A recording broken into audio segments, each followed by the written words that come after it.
Imagine spending your entire life preparing for a single test, a test so powerful that it decides whether you rise into history or disappear without a trace. Today's story comes from late imperial China, in a world ruled by examinations, calligraphy, and quiet ambition. It is a tale about brilliance, imitation, and a system that cannot tell the difference between human merit and something far stranger. There are places in this world that feel unfinished, not ruined, not abandoned, just waiting. A hillside above the plains of northern Jiangsu, a thin stream of water slipping endlessly from stone, a dark mouth in the earth that never quite dries. If you stand there long enough, after sensible people have all gone home, you begin to notice something unsettling. Not footprints, not voices, just the sense that talent itself passes in and out of that opening, as if brilliance were a thing with weight and breath. In late imperial China, a man's fate could be decided by a single room, a table, a brush, a few sheets of paper, and a list of themes. The imperial examination system ruled lives quietly and absolutely. Write well enough, and you rose. Fail, and you vanished back into obscurity. So scholars traveled like pilgrims, crossing provinces and river systems, carrying nothing but ink, hope, and exhaustion. One such scholar, his name went unrecorded, was traveling through Suqian on the road south toward Jinling, the great examination city we now call Nanjing. His future rested entirely on words. He had stopped only to rest for the night when he encountered 3 other scholars. They were already graduates, refined men whose conversation flowed with an ease that almost felt unnatural. There was no gossip in their talk, no anxious boasting, no bitterness. Listening to them made you straighten your spine without realizing it. The scholar felt honored simply to sit among them, and like many men who encounter brilliance, he tried to purchase proximity to it. He bought wine and invited them to drink. They accepted gracefully, cups rising and falling in calm rhythm. A dusk settled. They introduced themselves. One called himself Jie Qiuheng. Another was Chang Fenglin. The third was Ma Xichi. Their names sounded cultivated, scholarly, complete. Their manners were perfect, their laughter controlled, their eyes strangely difficult to read. As night arrived without announcing itself, Jie Qiuheng set down his cup and said that it was improper for locals to drink at a traveler's expense. His home, he said, was nearby, and they should host their guest properly.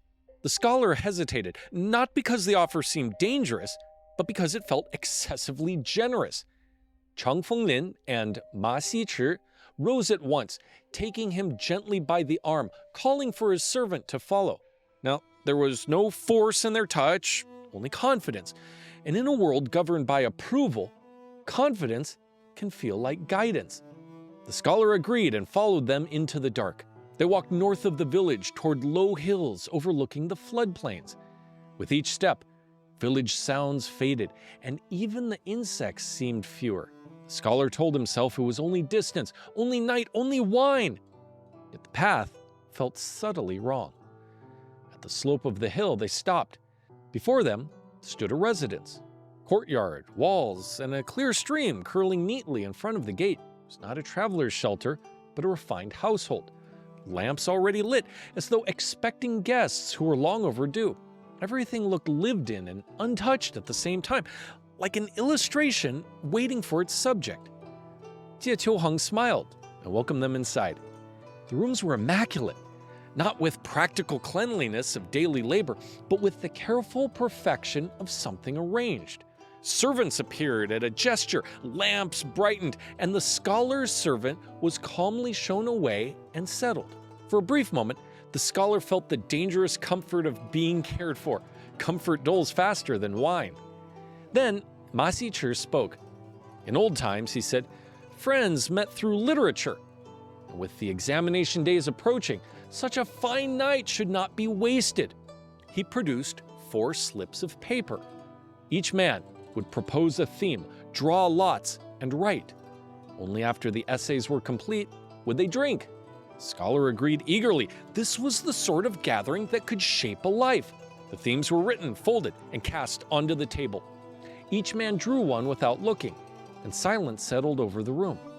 The heavy, reverent silence of ambition. Brushes moved, ink breathed. Outside, the stream continued its soft, patient sound. Inside, the scholar struggled to shape his thoughts, while the other three wrote with unsettling ease, as if the words already existed somewhere else and were merely being copied down. Before the second watch of the night had passed, all 4 essays were complete, passed around. The scholar read the 3 written by his companions. A chill settled in his stomach. They were not merely good. They were devastatingly precise, elegant, and forceful, like blades made of thought. He praised them openly, smiling, and then quietly copied them line by line, stroke by stroke, slipping the pages into his pocket. Only then did the wine return. Jie Qiuheng produced a fine vintage, and cups became bowls, and bowls became vessels filled to the brim. The scholar drank as though trying to drown an unease he could not name. The lamp softened, the room grew warm, and the ink on the table looked almost alive. Somewhere, beneath the laughter, he sensed the edge of a mistake, but his hand was already past the point of withdrawal. As the night deepened, Chang Fenglin and Ma Xichi took their leave. Jie Qiuheng guided the scholar to another room where a bed had been prepared. Overcome by wine, the scholar collapsed without removing his boots or loosening his clothes, like a man convinced he had been rescued. His thoughts went dark. When he awoke, harsh daylight struck his eyes. The sun was already high. What startled him first was not what he saw, but what he did not hear. No servants, no cups, no voices, no household sounds at all. Only wind, birds, and an empty quiet that pressed in from either side. He looked around and found no bed, no lamps, no walls, no courtyard. He and his servant lay in a mountain ravine, half on stone, half in grass. Nearby yawned a hole in the hillside, from which a thin stream of water trickled steadily downward. His heart raced as he called out. Nothing answered except the water. Panicked, he reached into his pocket, expecting proof of a dream. His fingers touched the paper. He drew out 3 essays, his copies, perfectly intact.